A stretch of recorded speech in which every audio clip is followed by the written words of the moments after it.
Hello everyone, मैं ब्रजेश कुमार अपने YouTube channel GK by Brajesh पे आपका स्वागत करता हूँ। दोस्तों, ये आपका जीके जीएस का नया वीडियो है। तो हम लोग देखेंगे यहाँ पर आपका उत्तर प्रदेश पुलिस का जो री एग्ज़ाम होने वाला है और साथ में आपकी एसएससी की जो परीक्षाएं होने वाली हैं, एसएससी सीजीएल और एमटीएस, यूपी पीसीएस, आरओ और जूनियर असिस्टेंट, उन सभी को ध्यान में रखते हुए यहाँ पर मैं कुछ ऐसे प्रश्न लेकर आया हूँ जो आपके आने वाले एग्ज़ाम में मिल सकते हैं। इधर यूपीपी री एग्ज़ाम है, इस वजह से मैंने यहाँ पर नंबर ऑफ़ क्वेश्चंस बढ़ा भी दिए जिससे कि बच्चे कम समय में ज़्यादा चीज़ें सीख सकें। नहीं तो ऐसे नंबर ऑफ़ वीडियोस ज़्यादा हो जाते हैं तो थोड़ा सा टाइम भी ज़्यादा लगेगा। तो मैंने एक ही वीडियो में कोशिश करी है कि ज़्यादा से ज़्यादा मैं क्वेश्चन कवर करूँ। तो चलिए, यहाँ पर पहला प्रश्न है। तो देखिए, लगातार यहाँ पर वीडियो जीके जीएस के आ रहे हैं और जो लोग नए प्लीज़ चैनल को सब्सक्राइब करें और बेल आइकन पे वहाँ पर ऑल प्रेस कर लें जिससे कि आपको सारे नोटिफिकेशन मिल जाएं। ठीक है, तो पहला प्रश्न है, भारत का सबसे बड़ा खाद्यान्न उत्पादक राज्य कौन सा है? तो देखिए, यहाँ पर उत्तर प्रदेश हो जाएगा। यूपी जो है फूड ग्रेन के मामले में नंबर 1 पे आता है। अगर बात करें पश्चिम बंगाल, तो पश्चिम बंगाल में चावल का उत्पादन सबसे ज़्यादा होता है। केरल है तो केरल में नारियल हो गया या फिर आपका रबड़ हो गया, ये चीज़ है। कर्नाटक किस में आगे है? कॉफ़ी में आगे है। कर्नाटक कॉफ़ी में आगे, ये भी बात याद रखिएगा। तो जो पॉइंट यहाँ पर हैं जो जनरली पूछे जा सकते हैं, मैंने यहाँ पर 3-4 चीज़ें और भी बता दी जिसको आप यहाँ पर अपने नोट्स में शामिल कर सकते हैं। लिख जरूर लिया करें, ठीक है। तो यहाँ पर उत्तर प्रदेश आंसर हो जाएगा। अगला, which crop is grown in the hilly region of Nilgiri? कह रहे नीलगिरी के पहाड़ों में कौन सी फसल उगाई जाती है? चाय, कपास, कॉफ़ी या चावल? ठीक है, तो यहाँ पर कॉफ़ी आंसर हो जाएगा। अब आप प्रश्न से ही सोचिए भाई, चावल प्लेन एरिया में उगाओगे जहाँ पर पानी है, ठीक है। पहाड़ों पर भी खेती ऐसी हो सकती है जहाँ पर थोड़े से प्लेन एरिया होते हैं, स्टेयर लाइक, ठीक है, बट चावल के लिए अलग चाहिए। यहाँ पर क्या है, चाय जो है आपका असम और वेस्ट बंगाल, ये दोनों राज्य बहुत आगे हैं। कपास में गुजरात और महाराष्ट्र आगे हैं। उत्तर प्रदेश में भी कपास बोया जाता है। कॉफ़ी में कर्नाटक आगे है, ठीक है। तो नीलगिरी पहाड़ी जो है, नीलगिरी पहाड़ी आपको देखने को मिलती है 3 राज्यों में, कर्नाटक, तमिलनाडु और केरल और तमिलनाडु। तो पश्चिम, ये पूर्वी घाट है, ये पश्चिमी घाट है, ये मैं लिख दे रहा हूँ पश्चिमी, और ये पूर्वी घाट, यानी ईस्टर्न घाट और वेस्टर्न घाट दोनों मिलते हैं, उसका नाम ही है नीलगिरी। और नीलगिरी पर्वत की हाईएस्ट पीक जो है वो है दोदा बेटा। क्या है? दोदा बेटा है नीलगिरी की हाईएस्ट पीक है, जो पूरे साउथ इंडिया की सेकंड हाईएस्ट है। तो मन में आएगा कि सर आपने सेकंड हाईएस्ट बता दिया, फर्स्ट भी बता दीजिए। देखिए, मैं थोड़ा सा इसको सिंपल करता हूँ। यहाँ पर पड़ता है नीलगिरी, नीलगिरी की हाईएस्ट पीक है दोदा बेटा, और दोदा बेटा जो है पूरे साउथ इंडिया की सेकंड हाईएस्ट पीक है। फिर नीलगिरी के बाद आता है अन्नामलाई। अन्नामलाई की जो हाईएस्ट पीक है उसका नाम है अनाईमुडी। अनाईमुडी है, और अनाईमुडी क्या है? ये आपका है फर्स्ट है, यानी साउथ इंडिया की फर्स्ट है। इसी अन्नामलाई के बाद नीचे आता है कार्डमम हिल। कार्डमम हिल की हाईएस्ट पीक है अगस्त्य मलाई, ठीक है। तो ये कुछ एडिशनल पॉइंट है जो बहुत पूछे जाते हैं कि भाई साउथ इंडिया की सबसे ऊंची चोटी बताइए। वो क्वेश्चन में ही लिख के दे देंगे, अनाईमुडी साउथ इंडिया की सेकंड हाईएस्ट है, बताइए किस पे है? कार्डमम पे, अन्नामलाई पे और नीलगिरी पे। तो इस तरीके से प्रश्न आएंगे। तो अन्नामलाई पर अनाईमुडी है साउथ इंडिया का, ठीक है, साउथ इंडिया के हाईएस्ट पीक। इनमें से कौन सी खरीफ फसल नहीं है? कपास, मूंगफली, मक्का या सरसों? तो देखिए, मैं आपको बहुत क्लियर कर दूं कि पहले इसमें तो खरीफ रबी जायद बता देता हूं। तो इसका आंसर तो यहाँ पर सरसों है, यहाँ क्योंकि खरीफ की बात हो रही ना, खरीफ। अब देखिए, यहाँ पर एक मैंने प्रीवियस वीडियो में भी बताया है, ये खरीफ हो गई है, ये रबी हो गई है और जायद हो गई है। अब देखिए, खरीफ का मतलब है जो जून और जुलाई में बोई जाए, अक्टूबर के आसपास काटी जाए। रबी फसल ऑलमोस्ट नवंबर दिसंबर में बोई जाती है, नवंबर लास्ट और दिसंबर कर लीजिएगा, और मार्च और अप्रैल में काटी जाती हैं। फिर जायद फसलें होती हैं जो मार्च अप्रैल में बोई जाएंगी और जुलाई तक चलती हैं। खरीफ में जैसे अब देखिए, जून जुलाई में कौन सी बोई जाएगी? धान है, मक्का है, ज्वार, बाजरा, मूंगफली, रीसर, रागी वगैरह। रबी फसल सरसों, चना, मटर, ठीक है, गेहूँ, जौ, ये सब चीज़ें क्या होती है? ठंडे में रबी फसल होती हैं। जायद कौन सी होती है? जो 3-4 महीने या 2 महीने की होती है, जिसमें खरबूज, तरबूज, खीरा, ककड़ी, हरी साग सब्जी, ये सब आते हैं जायद में। तो उम्मीद है चीज़ें आपको समझ में आ गई होंगी। मैं पूरी कोशिश करूँगा कि इसका एक पूरा चार्ट बनाकर मैं आपको ग्रुप पे डाल दूँ, और जो टेलीग्राम ग्रुप की लिंक नीचे दी हुई है, या आप जीके बाय ब्रजेश सर्च करेंगे तो मिल जाएगा, ठीक है। 2024 में कितने लोगों को पद्म विभूषण से सम्मानित किया गया है? 12, 14, 5 या फिर 22? तो यहाँ पर 5 लोगों को दिया गया है ठीक है, देखिए एक मैं बात बताता हूँ। देखिए भारत रत्न भारत का सबसे बड़ा हाईएस्ट सिविलियन अवार्ड है। इसके बाद आते हैं पद्म अवार्ड। तो पद्म 3 तरह के हैं। पद्म विभूषण आपको मिलेगा देखने को, ठीक है, फिर मिलेगा भूषण मिलेगा, और फिर मिलेगा पद्मश्री। तो देखिए श्री नाम में देखिए, श्री छोटा है, भूषण बड़ा है, फिर विभूषण और बड़ा है, ठीक है, और भारत रत्न तो फिर ओवरऑल ये सबसे बड़ा सिविलियन अवार्ड है, ठीक है। तो ये पॉइंट याद रखिएगा। इनकी क्रोनोलॉजी लगाने को पूछा जा सकता है कि arrange according to their status, like top पे कौन है, उससे कम, ठीक है, ये बात याद रखिएगा। तो 5 लोगों को यहाँ पर दिया गया है। अब इसमें एक और आपको हिंट दे देते हैं। जैसे मैंने पद्म विभूषण बताया, पद्मश्री बताया और भूषण, तो पद्मश्री ज़्यादा लोगों को दिया जाएगा, हो सकता है एक बार में 70-80 लोग को, 100 लोग को दे दिया जाए। वहीं पद्म विभूषण हो सकता है वो 2-4 लोग, 5 लोग। तो जैसे जैसे आप नीचे से ऊपर की ओर बढ़ेंगे हाईएस्ट सिविलियन, उतने ही कम लोगों को दिया जाएगा, ठीक है, क्योंकि बड़ा जब अवार्ड होता है तो उस तरीके से फिर धीरे ऐसे ही फिर बहुत सेलेक्टिव चीज़ें होती हैं कि वहाँ पर देखा जाता है कि उनका कैसा कार्यकाल रहा है, किस प्रकार के क्षेत्र से संबंधित रहे, उनका हमारी सोसाइटी, हमारे इंडिया के लिए क्या योगदान रहा है, ठीक है। अगला, देश का सर्वोच्च नागरिक पुरस्कार भारत रत्न किस वर्ष स्थापित किया गया? अभी मैंने बताया था ना, भारत का सर्वोच्च नागरिक पुरस्कार क्या है? भारत रत्न। तो ये 1954 से शुरू किया गया था। That is the C answer होगा इस प्रश्न का आंसर। तो अभी मैंने इस पर डिस्कस ही किया, तो ज़्यादा इस पर डिस्कस नहीं करते हैं और अपने नए प्रश्न पे बढ़ते हैं। पूछा जा रहा है कि रॉन्ग पेयर आपको बताना है, गलत जोड़े बनाइए, मतलब सॉरी पहचाने, ठीक है। बन तो ऑलरेडी ही जाते हैं, ठीक है, यहाँ पर समझना है सही क्या है, ठीक है। तो पहले हम सही बता देते हैं। कह रहे असम में चाय होती है, बिहार में मूंगफली होती है, केरल में नारियल होता है, उत्तर प्रदेश में गन्ना। तो भैया बिहार में मूंगफली नहीं होगी, मूंगफली होगी आपकी बलुई मिट्टी में, जहाँ पर, ठीक है। तो ये कह सकते हो गुजरात, कह सकते हो वेस्टर्न यूपी, कह सकते हो, यहाँ पर होता है। तो इन जगहों पर मिलेगा आपको मूंगफली। बाकी बिहार में मूंगफली नहीं मिलेगा। बिहार में आपको गन्ना मिलेगा, गेहूँ मिलेगा, धान मिलेगा, ठीक है, धान, ठीक है। तो इन सब चीज़ों का बिहार में होता है। बाकी बिहार में लीची भी काफ़ी फेमस है, ठीक है। बिहार की मधुबनी पेंटिंग बहुत फेमस है। बट मधुबनी पेंटिंग क्या है? आर्ट एंड क्राफ्ट है, जिसको जीआई टैग भी मिल रखा है। अगला है श्वेत क्रांति का संबंध किससे है? तो भाई श्वेत क्रांति का संबंध है दूध से, ठीक है। और श्वेत क्रांति के जनक की बात करें कि भाई श्वेत क्रांति के आप जनक बताइए, तो डॉक्टर वर्गीस कुरियन है। कौन है? वर्गीस कुरियन जी हैं इसके। और देखिए मछली का मतलब है मत्स्य उत्पादन, यानी नीली क्रांति से, ठीक है। तो ये भी पूछा जाता है कि नीली क्रांति का संबंध किससे है, या मछली उत्पादन का संबंध किस क्रांति से है, तो नीली बताइएगा, ठीक है। और गेहूं का तो फूड ग्रेन हरित क्रांति में आ जाएगा, जिसमें गेहूं, चावल सभी चीज़ें इंक्लूड हैं।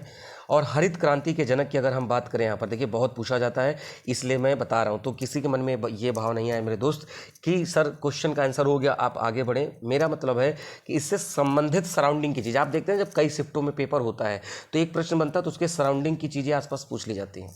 तो बहुत ध्यान से सुनिएगा। तो हरित क्रांति के जनक भारत में माने जाते हैं एम.एस. स्वामीनाथन जी। इसी साल उनको भारत रत्न से भी सम्मानित किया गया है, ठीक है। तो ये भी पॉइंट याद रखिएगा। और विश्व में श्वेत क्रांति के हरित क्रांति के जनक नॉर्मन ई बोरलॉग हैं, नॉर्मन ई बोरलॉग, ठीक है। तो यह भी स्क्रीन पे गंदा लिखा दिख रहा होगा, बट मैं मोस्ट प्रोबेबली 1-2 दिन में ये चीज़ें सही हो जाएंगी, ठीक है। तो यहाँ पर दूध उत्पादन हो जाएगा श्वेत क्रांति का, ठीक है। जैसे पीली क्रांति है, सरसों से है, ठीक है, ऑयल सीड से है। तो इस तरीके से आपसे पूछा जा सकता है। जैसे गोल्डन फाइबर जूट उत्पादन से है, ठीक है। रजत क्रांति का मतलब चांदी से नहीं है, रजत मतलब चांदी होता जरूर है, बट रजत क्रांति का है अंडे से है, ठीक है। मांस के लिए आपको मिल जाएगी लाल क्रांति, टमाटर है, प्याज और झींगा मछली के लिए गुलाबी क्रांति है, ठीक है। ये चीज़ यहाँ पर याद रखिएगा। भारतीय कॉफ़ी शोध संस्थान कहाँ है? वायनाड, कोयम्बटूर, येरकाड या कुर्ग? तो भारत का कॉफ़ी शोध संस्थान कुर्ग में मिलेगा। कुर्ग पड़ता है आपका कर्नाटक में, ठीक है।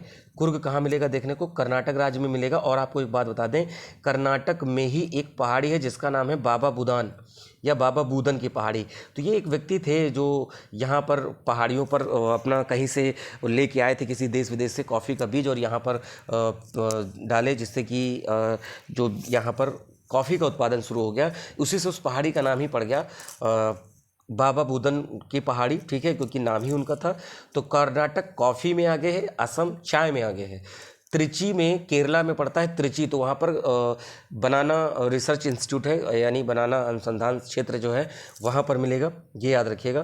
तो जो एडिशनल पॉइंट मेरे उस समय पॉइंट में आ जाते हैं जिससे भाई प्रश्न बन सकता है, तो वो मैं आपसे ज़रूर डिस्कस करता हूँ। अगला, कौन सी फसल जुलाई में बोई जाती है और अक्टूबर में काटी जाती है? तो भाई फसल जुलाई में बोई जाती है खरीफ, अभी मैंने प्रीवियस किसी क्वेश्चन में बताया है, ठीक है, और अक्टूबर में काटी जाएगी, ठीक है। तो उसके बाद फिर क्या है कि आता है एक चीज़ और आपका रबी, मैंने बताया तो रबी भाई नवंबर दिसंबर में बोई जाएगी और मार्च अप्रैल में काट ली जाएगी, जिसमें गेहूं, सरसों, चना आपका आएगा, अलसी आएगा, तिलहन आएगा, और तिलहन में जो आपका सरसों की बात हो रही है, ठीक है। तो जौ भी आएगा, तो ये मेजर है। प्याज भी है, प्याज भी उसी समय बोया जाता है। तो यहाँ इसका आंसर खरीफ है। किस क्षेत्र को चावल का कटोरा कहते हैं? तो देखिए यहाँ पर देखिए यहाँ पर आंध्र प्रदेश आंसर आएगा, केरल, कर्नाटक, तमिलनाडु। तो क्योंकि यहाँ पर जो है चावल की कई किस्में उत्पादन करी जाती हैं। लेकिन अगर पूछे कि आप बेसिन, पठार, इन सब में बताइए, तब तो छत्तीसगढ़ बेसिन भी आता है, क्योंकि इसका एक्सपेंशन भी यहाँ तक थोड़ा पाया जाता है साउथ में, आंध्र प्रदेश से टच करता हुआ। तो और एक चीज़ और बता दें, आंध्र प्रदेश का मतलब हुआ कृष्णा और गोदावरी नदी के बीच का क्षेत्र जो है, इसको चावल का कटोरा कहते हैं। भारत में मसालों का सबसे बड़ा उत्पादक, मैंने कई वीडियोस में बताया है, स्पाइस सिटी ऑफ इंडिया, आप लोग को पता होगा, तो केरला को कहते हैं। स्पाइस सिटी ऑफ इंडिया किसे कहते हैं भाई? केरला को बोलते हैं, बहुत इंपॉर्टेंट है। और बता दें कि जो यहाँ पर केरल है, केरल में मैंने बताया था कि केरल में साइलेंट वैली भी मिलती है।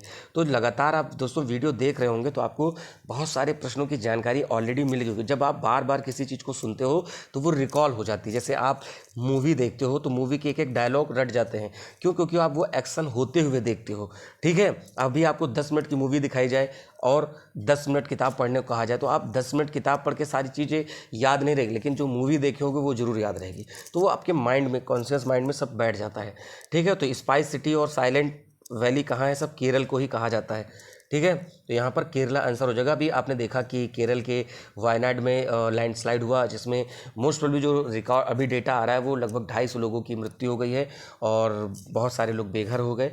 तो हालांकि बहुत सारे लोग इसमें बढ़ चढ़ के हेल्प भी कर रहे हैं, चाहे वो एक्टर्स हो, मीडियाकर्मी हो, या फिर हमारे SDRF स्टेट जो क्या कहते हैं डिज़ास्टर रिस्पांस फोर्स है, या फिर उसको देखती है, तो वो सब लोग भी बहुत काम कर रहे हैं, ठीक है।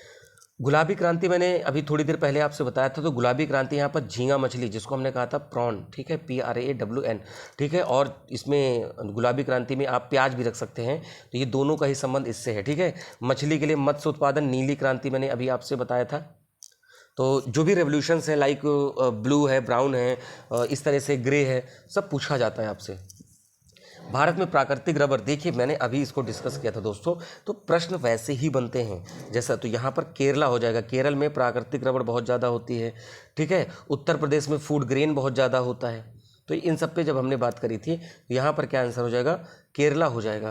केरल का वायनाड मैंने इसलिए डिस्कस किया, आपको याद होगा कि राहुल गांधी जी इससे पहले वायनाड से ही सांसद थे, इस बार रायबरेली और वायनाड दोनों से जीते, बट उन्होंने रायबरेली की सीट सेलेक्ट करी और वायनाड पे फिर री इलेक्शन होगा। तो वहाँ पर मोस्ट प्रोबेबली हो सकता है उनके सिस्टर प्रियंका गांधी खड़ी हो या कोई भी हो, बट आपकी इन्फॉर्मेशन के लिए, क्योंकि ये भी प्रश्न पूछा जा सकता है ना कि भाई राहुल गांधी कौन सी संसदीय सीट को छोड़े हैं, तो आपको मन में लगा होगा सर कांग्रेस और बीजेपी के बारे में क्यों बताया। नहीं, मेन मुद्दा है मेरा क्वेश्चन निकालना, बीजेपी और कांग्रेस का अलग इशू है, तो उसके लिए, क्योंकि हम जब तक भूमिका नहीं बनाएंगे तब आप समझेंगे नहीं, तो इसीलिए मैंने आपसे बताना चाहा, क्योंकि पूछा जा सकता है कि उन्होंने कौन से संसदीय क्षेत्र मतलब सीट को उन्होंने छोड़ा है, ठीक है। तो अब शायद समझ पाए होंगे कि क्वेश्चन बनते कैसे हैं, क्वेश्चन आते कैसे हैं।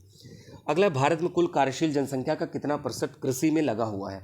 ठीक है, 64%, 55, 75, 60। तो देखिए ये अब इसमें जो है एग्जैक्ट आप ऐसा कह सकते हो भाई 60+ % जनसंख्या जो है एग्रीकल्चर है। एग्रीकल्चर जो है उसको हम प्राइमरी सेक्टर मानते हैं, प्राथमिक क्षेत्र। द्वितीयक में हमारी आती है इंडस्ट्री।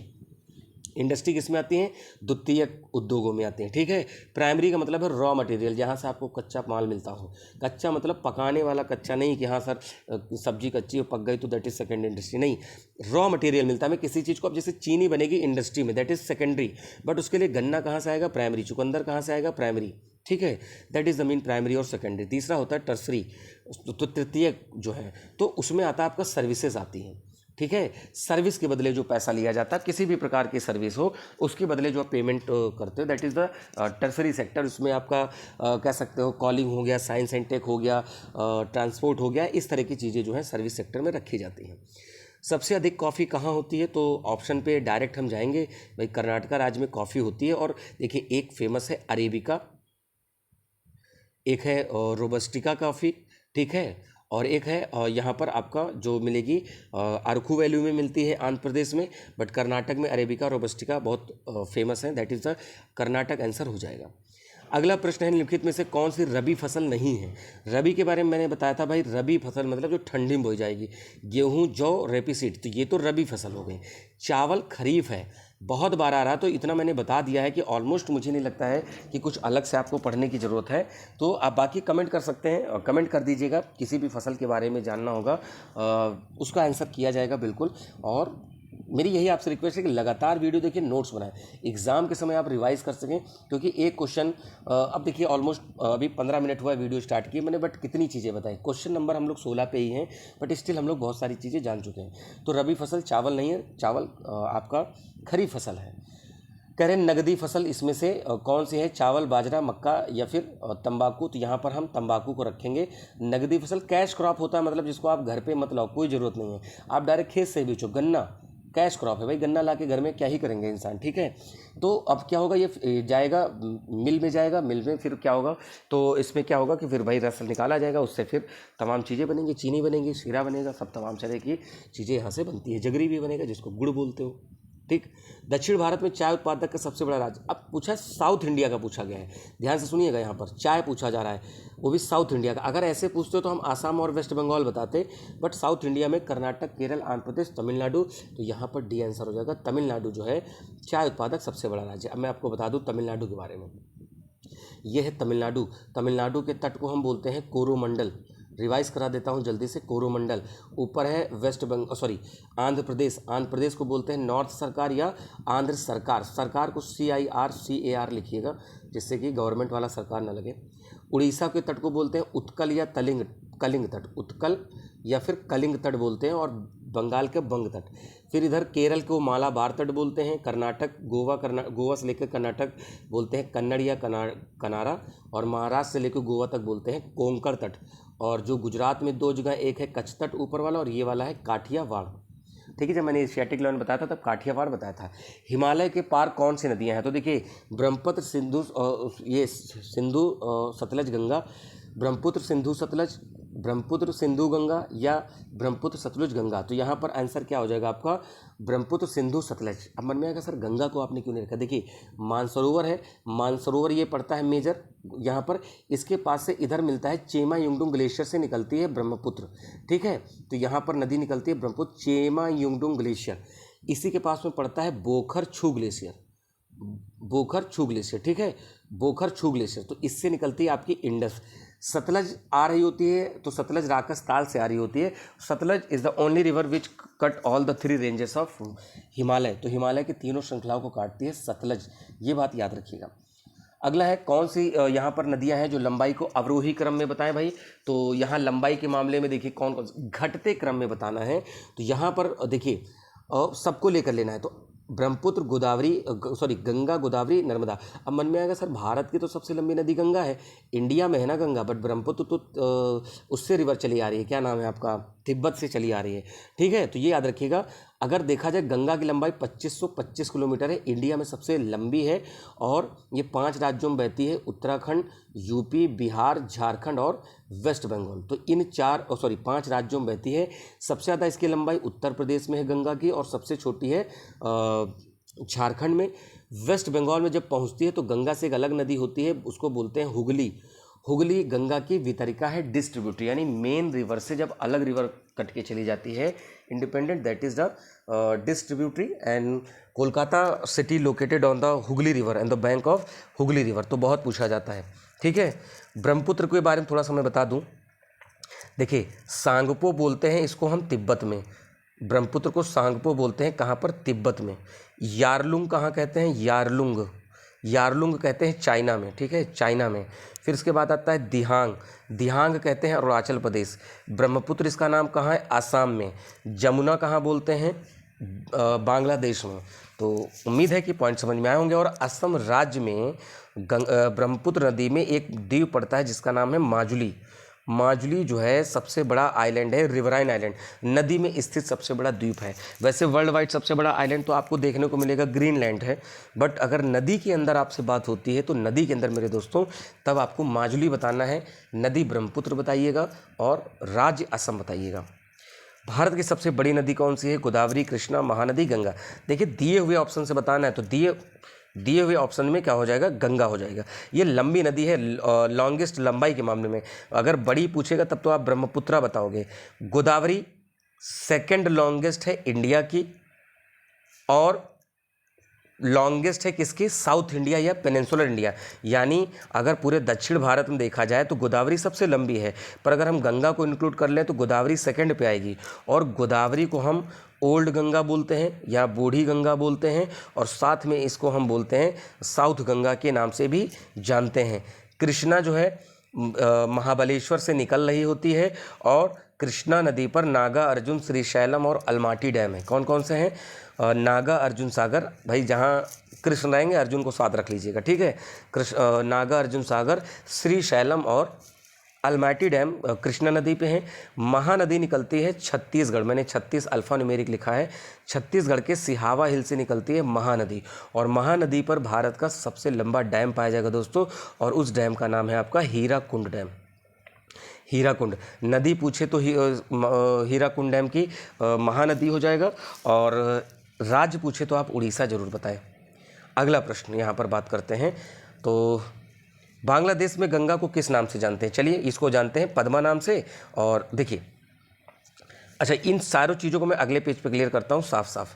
देखिए यहाँ पर क्या है, ऐसे आप गोला बनाइए, ये है बांग्लादेश, ये इंडिया से गई गंगा, ये है गंगा, और इधर से आई ब्रह्मपुत्र। तो गंगा को बोलते हैं यहाँ पर पद्मा बांग्लादेश में, और ब्रह्मपुत्र को बोलते हैं जमुना, जैसा मैंने पहले भी बताया। और दोनों कंबाइंड में आके मिलती है मेघना रिवर। तो ये मेघना नाम से नदी बंगाल की खाड़ी में गिरती है, ठीक है। वहीं पर बनता है सुंदरबन डेल्टा। सुंदरबन डेल्टा बांग्लादेश और वेस्ट बंगाल दोनों में ही है, ठीक है। और सुंदरबन में सुंदरी नामक वनस्पति भी पाई जाती है, और मैंग्रोव फॉरेस्ट के लिए बहुत फेमस है, और बंगाल टाइगर के लिए तो फेमस ही है। देखिए इतनी सारी चीज़ें मैंने बताई, स्पीड ज़्यादा हो सकती है दोस्तों, बट अगर आप रेगुलर देख रहे हैं और आपको ये भी समझ में आ रही होंगी कि चीज़ें की हमारा प्रयास है कि आपको कम समय में ज़्यादा चीज़ें बताएं। अननेसेसरी बातचीत इधर उधर करने से अपेक्षा यही है कि अच्छा है कि हम लोग चीज़ों को ऐसा डिस्कस करें कि आपको लगे कि हाँ हमने क्वालिटी टाइम स्पेंड किया है, जिसकी वजह से हमने कुछ सीखा है। मेरा पूरा प्रयास रहेगा, और उम्मीद है कि चीज़ें आपको अच्छी लग रही होंगी। आप कमेंट करके बिल्कुल बताएं, ठीक है। अगला है गंगा और ब्रह्मपुत्र की संयुक्त धारा। अभी मैंने बताया गंगा ब्रह्मपुत्र, तो गंगा को पद्मा बोलते हैं बांग्लादेश में, ब्रह्मपुत्र को जमुना बोलते हैं, दोनों कहलाती हैं मेघना। तो मेघना नाम से नदी गिरेगी, ऑप्शन नंबर सी हो जाएगा, ठीक है। अगला, भारत में कौन सी जो दो नदियां हैं नौका गम में है, जिसमें नाव चलती है, Ganga Brahmaputra. Volume of water ज़्यादा है ना, वॉल्यूम ऑफ वाटर जो है इसमें ज़्यादा है, जिसकी वजह से क्या है कि ये नदियाँ आगे ज़्यादा चलती हैं। अगला है किस नदी पर भारत का सबसे लंबा सड़क पुल है, तो इसमें हो जाएगा आपका गंगा, बिहार में जो है, ठीक है, बिहार में, तो ये याद रखिएगा। अगला है कौन सा नदी सुंदरवन डेल्टा बनाती है, तो इनके बारे में मैंने बात करी, गंगा और ब्रह्मपुत्र का डेल्टा जो है वो सुंदरवन डेल्टा बनाती हैं, और ये बनाएंगी बंगाल की खाड़ी में। अगर पूछे देश कौन है, इंडिया और बांग्लादेश, तो इंडिया की तरफ से वेस्ट बंगाल राज्य है, ये भी पॉइंट आपको याद रखना है। अगला है गंगा और ब्रह्मपुत्र नदियों का उद्गम स्थल कहाँ पर है, तो गंगा और ब्रह्मपुत्र का, तो गंगा का देखिए कहाँ पर मिलेगा, उत्तराखंड में मिलेगा।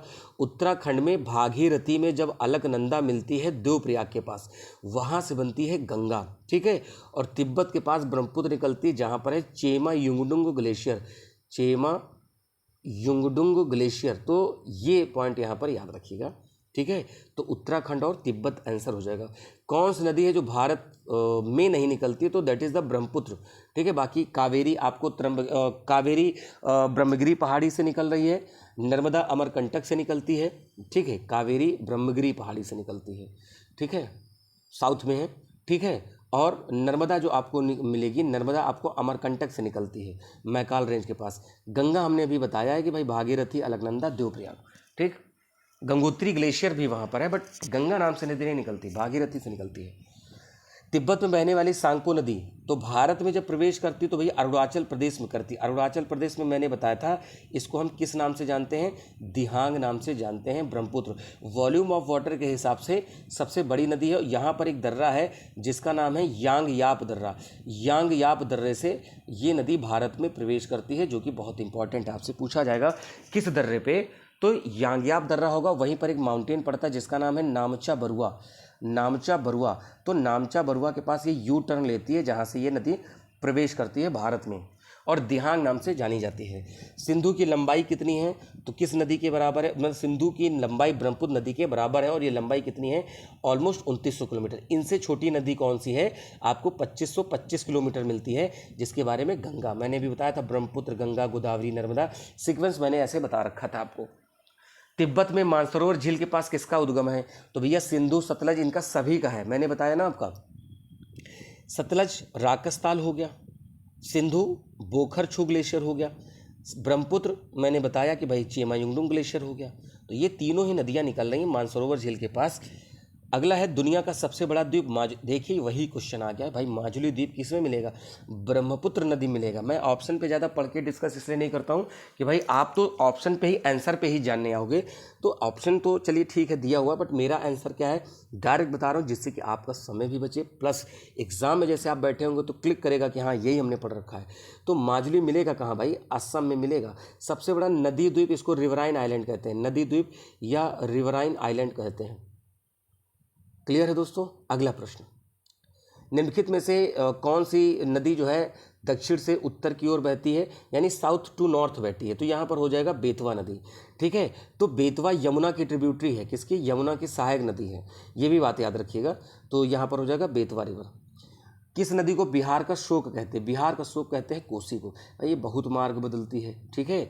अब जैसे महानदी को हम उड़ीसा का शोक कहते हैं, महानदी को उड़ीसा को शोक कहते हैं, दामोदर को हम बंगाल का शोक कहते हैं। तो इस प्रकार से भी प्रश्न बनते हैं भाई, शोक के बारे में बताइए। शोक क्यों भाई, कोई नदी में बाढ़ आएगी, उसकी वजह से लोगों का घर, जीवन, नौकरी, फसल सब बर्बाद होगी, तो हैप्पी तो स्टेटस लगाएंगे नहीं कि हम डूब रहे हैं या फिर बहुत अच्छा लग रहा है, तो खराब ही लगेगा। शोक होगा, लोगों का जानवर बिछड़ जाएंगे, इंसान बिछड़ जाएंगे, घर टूट जाएगा, फसल बर्बाद हो जाएगी, दैट इज़ द मीन कि सौरो लगेगा। दैट मीन्स यहाँ पर बिहार को हम कोसी को बिहार का शोक कहते हैं, महानदी उड़ीसा की शोक है, दामोदर बंगाल की शोक है। अगला इसमें हिमालय नदी से परे है, गंगा, यमुना, सतलज और रावी। तो यहाँ पर है भैया सतलज, यानी तीनों रेंजेस को काटती, मैंने अभी तो बताया था। तीनों रेंज कौन सी, ग्रेट हिमालय, मिडिल हिमालय और शिवालिक हिमालय। ग्रेट, मिडिल और शिवालिक तीनों रेंजेस को ये कट करती है। अगला है, किस नदी को विनाशकारी नदी के नाम से जानते हैं, नर्मदा, तापी, कोसी, गंडक। तो विनाशकारी नदी इसमें से हम किसको बोलते हैं, तो यहाँ पर बोलते हैं कोसी। अभी तो मैंने बताया बिहार का शोक बोलते हैं इसको, बिहार राज्य में नेपाल से चली आ रही होती है, बिहार में एंट्री करेगी और वहाँ पर बाढ़ वगैरह भी काफ़ी आती है, जिसकी वजह से ये ऐसा कहा जाता है। अगला प्रश्न है, किस नदी को बंगाल का, देखिए मैंने अभी तब से मैं वही बता रहा हूँ, तो यहाँ पर आंसर जो आपका हो जाएगा वो हो जाएगा दामोदर। तो डायरेक्ट हम आंसर को डिस्कस कर लेते हैं, जिससे आपका समय बचे और आप अच्छी क्वालिटेटिव स्टडी कर सकें।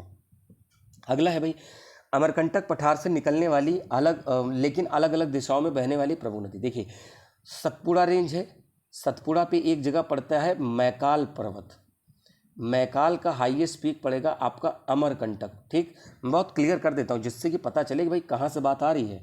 तो सतपुड़ा का एक भाग है मैकाल, मैकाल पे ऊंचा पर्वत है अमरकंटक, उस अमरकंटक से एक नदी निकलती है जिसका नाम है नर्मदा और ऊपर की तरफ बहती है सोन।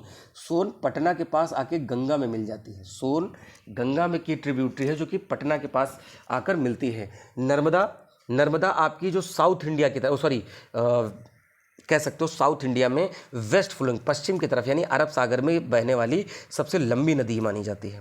तो यहाँ नर्मदा और सोन नदी हो जाएगी। तवा किसके सहायक है भाई, नर्मदा, तापी, महानदी या फिर गोदावरी। तो यहाँ पर हो जाएगा आपका नर्मदा, ठीक है। नर्मदा पे ही सरदार सरोवर डैम है आपका, सरदार सरोवर डैम, ये पॉइंट याद रखिएगा। और आप जब उस पर देखते होंगे, जब आप स्टैचू ऑफ यूनिटी देखते हैं सरदार वल्लभ भाई पटेल जी का गुजरात के केवाड़िया डिस्ट्रिक्ट में, तो वहाँ पर वो नर्मदा नदी के ही किनारे है। ये भी पॉइंट आप याद रखिएगा, क्योंकि मेरी रिस्पॉन्सिबिलिटी है दोस्तों, आपको हम उन फैक्ट से परिचित कराएं जो आपके आने वाले एग्जाम में मिलने वाले हैं। अगला है, कौन सी नदी शुरू में अरुण नदी के नाम से जानी जाती थी? सोन, कोसी, चंबल या फिर यमुना? तो यहाँ पर जानते हैं कोसी नदी को। ठीक है, अगले प्रश्न की तरफ बढ़ेंगे। उड़ीसा का शोक, देखिए वही क्वेश्चन आया, मैंने बताया कौन सी नदी भाई, यहाँ पर महानदी हो जाएगा जो उड़ीसा की शोक कही जाती है। इसी यहीं पर हीराकुंड डैम मैंने बताया था, और हीराकुंड डैम उड़ीसा राज्य में ही पड़ेगा। ठीक है, तो ये भी याद रखिएगा। अगला, साहित्य अकादमी पुरस्कार कितनी भाषाओं में दिया गया? तो ये इसका 24 भाषाओं में हो जाएगा। 24 भाषा में साहित्यिक यानी लिटरेरी अवार्ड दिया जाता है। अच्छा, लिटरेरी अवार्ड को मैं बता दूं, और भी चीज़ें होती है, जैसे ज्ञानपीठ है, साहित्य के क्षेत्र में दिया जाता है। ठीक है, तो ये भी याद रखिएगा। राम मंदिर निम्नलिखित में से किस नदी के तट पे? भाई बिल्कुल, अभी आपको पता है कि 22 जनवरी 2024 को प्राण प्रतिष्ठा हुआ, और ये सरयू नदी के किनारे है, अयोध्या शहर, आप समझ ही रहे हैं। ठीक है, तो यहाँ पर ऑप्शन नंबर ए हो जाएगा। पद्म पुरस्कार के 3 प्रकार क्या हैं? तो देखिए इसके बारे में बहुत, देखिए मेरा यहाँ पर प्रश्न रखने कुछ, मैंने ये सब चीज़ें पहले डिस्कस करी। भूषण सबसे बड़ा, उससे छोटा भूषण, उससे छोटा श्री। तो मैंने कहा था जैसे जैसे नीचे की ओर बढ़ेंगे नंबर ऑफ अवार्ड्स बढ़ते जाएंगे। ठीक है, ज़्यादा लोगों को दिया जाएगा, तो ये बात याद रखिएगा। तो यहाँ पर पद्मश्री, पद्मभूषण, पद्मविभूषण तीनों ही है यहाँ पे, उपरोक्त डी आंसर हो जाएगा। 2024 में विदेशी एनआरआई पीआईओ श्रेणी से कितने लोगों को पद्म पुरस्कार, यानी पर्सन ऑफ इंडियन ओरिजिन या फिर NRI non resident in India, इस तरह के जो कैटेगरीज होते हैं उनकी बात हो रही है। 11 व्यक्तियों को, 16, 9 या 8 व्यक्तियों को? तो यहाँ पर 8 व्यक्तियों को यह पद्म अवार्ड दिया गया है। अगला है, सर्वोच्च न्यायालय की पहली महिला न्यायाधीश मरणोपरांत पद्म भूषण 2024 से सम्मानित किया गया, तो उसमें फातिमा बीवी। देखिए भाई, देखिए ये सर्वोच्च न्यायालय में कोई पहली महिला न्यायाधीश गई बन के कि एज अ जज काम करी हूँ। ठीक है, तो वहाँ पर फातिमा बीवी का नाम आता है। ठीक है, और हाल फिलहाल में इनका निधन भी हुआ था। अगला है, अभिनेता मिथुन चक्रवर्ती को पद्म पुरस्कार 2024 में किस प्रकार से सम्मानित किया गया है? पद्म विभूषण, पद्मश्री, पद्म भूषण या भारत रत्न? तो देखिए पद्म भूषण से सम्मानित किया गया, पद्म अवार्ड ही दिया है, तो भारत रत्न तो वैसे भी ऑप्शन से निकल गया दोस्तों। मतलब आपका ये तो हो ही नहीं सकता, क्योंकि यहाँ पूछ ही रहा है कि पद्म अवार्ड, फिर सिविलियन अवार्ड अगर होता then we will consider on other option, otherwise Padma award है तब पद्म ही सही आंसर हो जाएगा। उसमें देखना पड़ेगा श्री है, भूषण है या फिर और क्या है। पद्मश्री कितने लोगों को सम्मानित किया गया? देखिए मैंने बताया था कि जितना छोटा अवार्ड होगा उतने ज़्यादा लोगों को दे दिया जाएगा। मतलब क्रोनोलॉजी में तो 110 लोगों को पद्मश्री दिया गया था और 5 लोगों को पद्म विभूषण दिया गया था।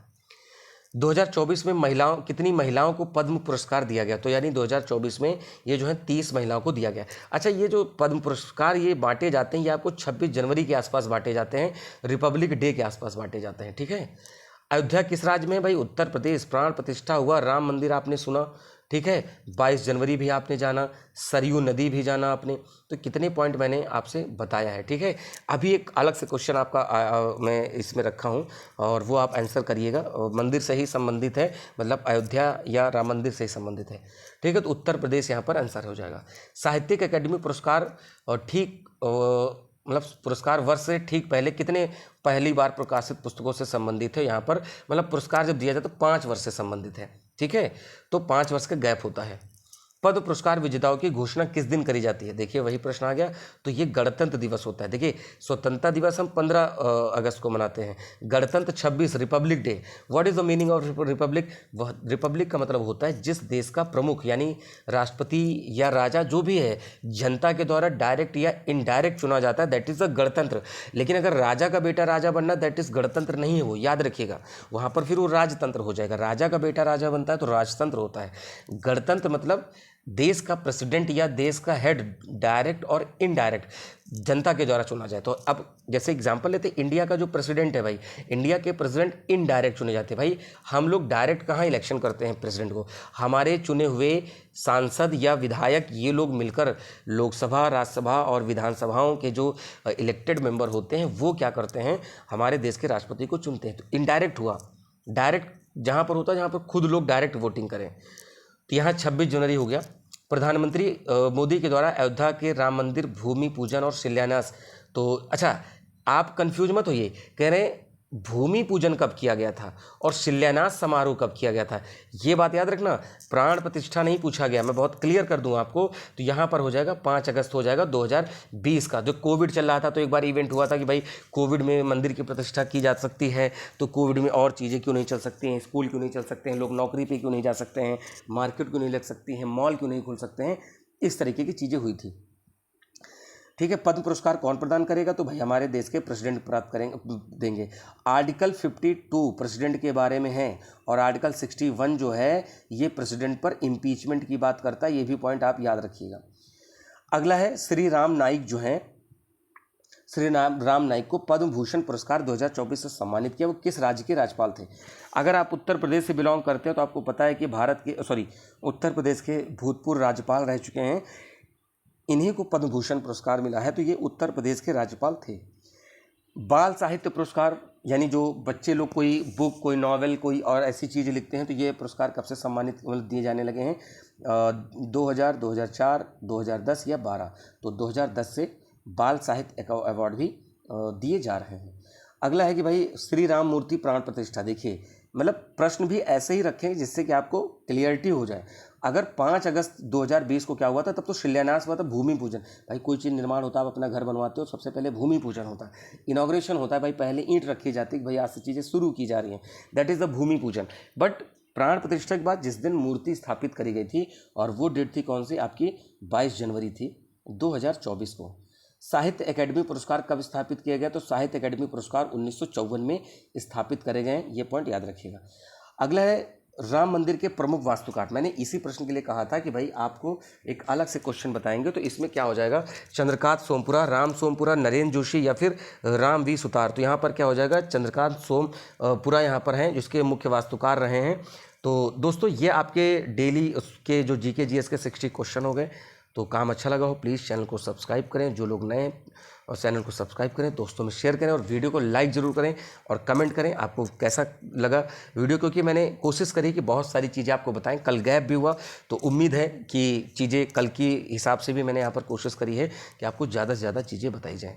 ठीक है दोस्तों, और टेलीग्राम ग्रुप से जुड़ें, नीचे लिंक दी हुई है, या फिर आप चैनल पर विजिट करेंगे तो आपको वहाँ पर सबसे पहले टेलीग्राम और इंस्टाग्राम की लिंक मिल जाएगी। तो मिलते हैं अपने नए वीडियो में नए क्वेश्चन के साथ, नई एनर्जी के साथ, और देखते रहें लगातार जीके बाय ब्रजेश पे करंट अफेयर और जीएस। और इसमें मैं पूरी कोशिश करूंगा कि आपके आने वाले एग्ज़ाम के लिए सारी चीज़ें मिले, और मेरा पूरा प्रयास है कि क्वालिटी को मेंटेन रखने के साथ साथ में ऐसी एडिशनल इन्फॉर्मेशन दूं जिससे कि आपको लगातार चीज़ें एक ही क्वेश्चन में ज़्यादा चीज़ें मिल जाएँ। ठीक है दोस्तों, मिलते हैं, तब तक के लिए नमस्कार, थैंक यू, जय हिंद दोस्तों।